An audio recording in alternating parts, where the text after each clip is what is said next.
사사기 11장 34절부터 40절입니다. 입다가 미스바에 있는 자기 집에 이를 때에 보라, 그의 딸이 소고를 잡고 춤추며 나와서 영접하니 이는 그의 무남 동료라. 입다가 해를 보고 자기 옷을 찢으며 이르되 어찌할꼬 내 딸이여, 너는 나를 참담하게 하는 자요, 너는 나를 괴롭게 하는 자 중에 하나로다. 내가 여호와를 향하여 입을 열었으니 능히 돌이키지 못하리로다 하니, 딸이 그에게 이르되 나의 아버지여, 아버지께서 여호와를 향하여 입을 여셨으니 아버지의 입에서 내 말씀대로 내게 행하소서. 이는 여호와께서 아버지를 위하여 아버지의 대적 암몬 자손에게 원수를 갚으셨음이니이다 하니라. 또 그의 아버지에게 이르되 이 일만 내게 허락하사 나를 2달만 버려두소서. 내가 내 여자친구들과 산에 가서 나의 처녀로 죽음을 인하여 애곡하겠나이다 하니, 그가 이르되 가라 하고 2달을 기한하고 그를 보내니 그가 그 여자친구들과 가서 산 위에서 처녀로 죽음을 인하여 애곡하고 2달 만에 그의 아버지에게로 돌아온지라. 그는 자기가 서원한 대로 딸에게 행하니라. 딸이 남자를 알지 못하였더라. 이것이 이스라엘에 관한 관습이 되어 이스라엘의 딸들이 해마다 가서 길르앗 사람 입다의 딸을 위하여 나흘씩 애곡하더라. 아멘.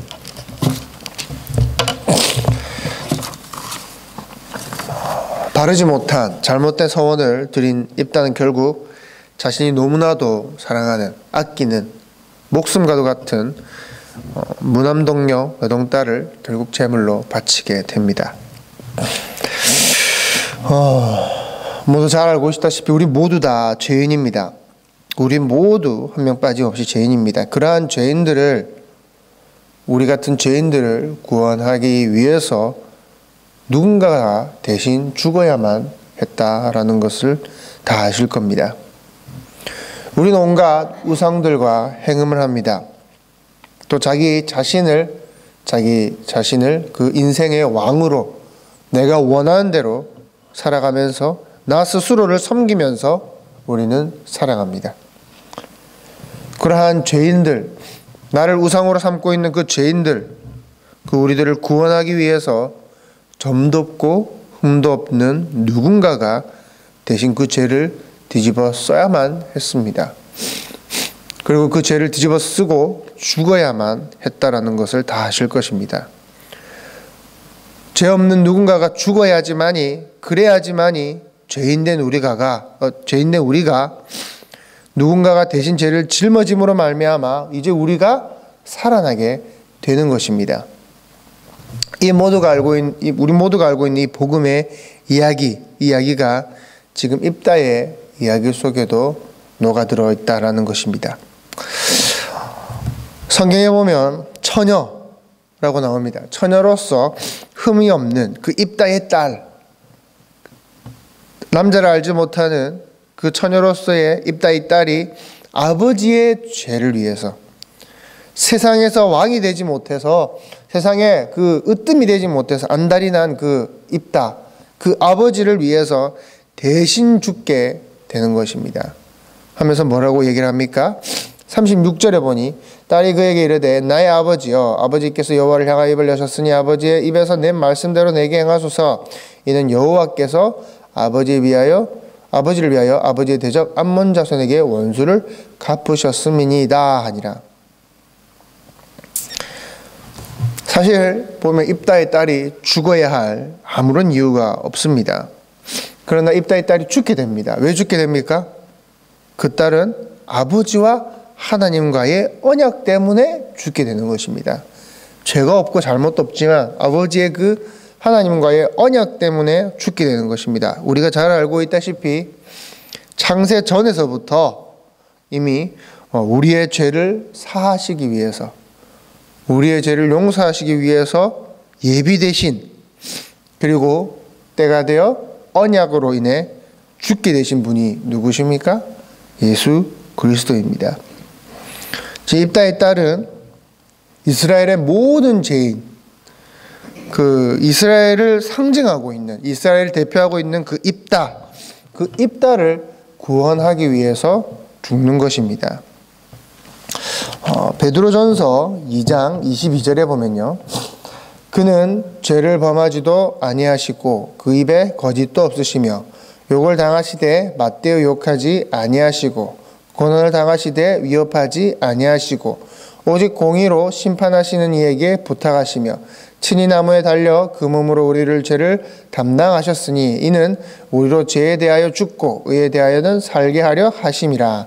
그가 채찍에 맞음으로 너희는 나음을 얻었나니 너희가 전에는 양과 같이 길을 잃었더니 이제는 너희 영혼의 목자와 감독 되신 이에게 돌아왔느니라. 무죄한 이가 우리 대신 순환을 당하는 것입니다. 무죄한 이가 우리 대신 죽음을 당하는 것입니다. 그 결과 우리가 살아나게 되었다라는 것입니다. 그렇기 때문에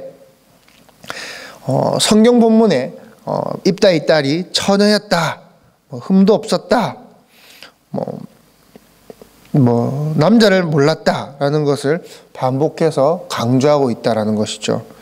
온갖 우상과 행음하던 그 행음하던 이스라엘, 그 죄된 이스라엘을 암몬의 손으로부터 구원하기 위해서 누군가가 죽어야만 했습니다.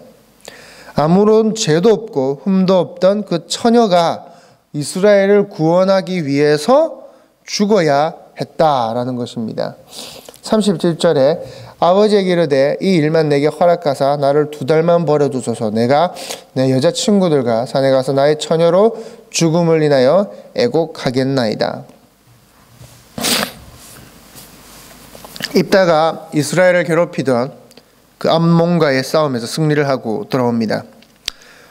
그러나 그 승리가 결국 무엇으로 완성이 됩니까? 입다의 딸의 죽음으로 완성이 되는 것입니다.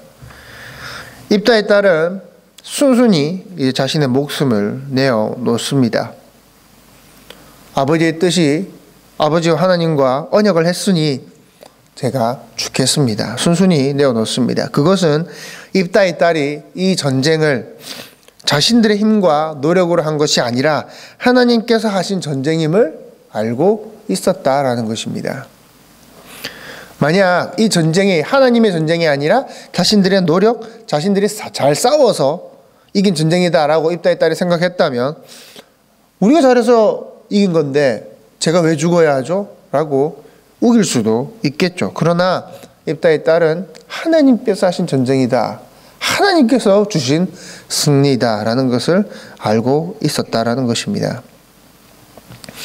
이 입다의 딸의 이야기는 예수 그리스도가 죽으셔야만 우리가 살 수 있음을 이야기해주고 있는 것입니다.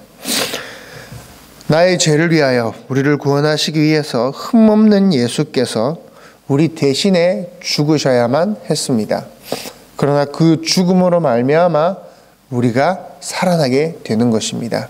예수 그리스도의 십자가의 보혈로 말미암아 우리의 구원이 완성이 되는 것입니다. 오늘 하루도 주님께서 우리를 구원하신 그 은혜를 기억하시는 그런 하루가 되기를 바랍니다. 기도하겠습니다.